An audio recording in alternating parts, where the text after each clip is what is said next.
केंद्र सरकारने अपघात विरोधी कायदा पारित केल्यानंतर त्याचे पडसाद संपूर्ण राज्यभर उमटलेले होते।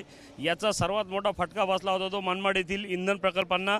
या ठिकाणावरून जे आहे ते उत्तर महाराष्ट्र असेल, खानदेश असेल, विदर्भ असेल, या ठिकाणी जे आहे हे सर्व इंधन पुरवठा ठप्प झाला होता। पाणेवाडी येथील 4ही इंधन कंपन्या ज्या आहेत त्या बंद झालेल्या होत्या।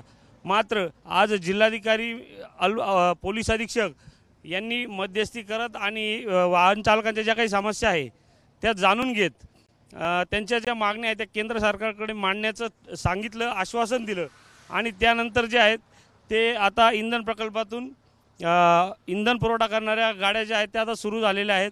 आपण बघू शकतोय पाठीमागील हे दृश्य। आता जे आहे त्या तीनही कंपन्यांमधील वाहतूकदारांचा संप मागे घेण्यात आलेला आहे। तसं निवेदन देखील जिल्हाधिकारी महोदयांना देण्यात आलेलं आहे आणि आता जे आहे इंधन पुरवठा या ठिकाणावरून सुरुवात झालेला आहे। संदीप जेजुरकर, एबीपी माझा, पाणेवाडी, नाशिक।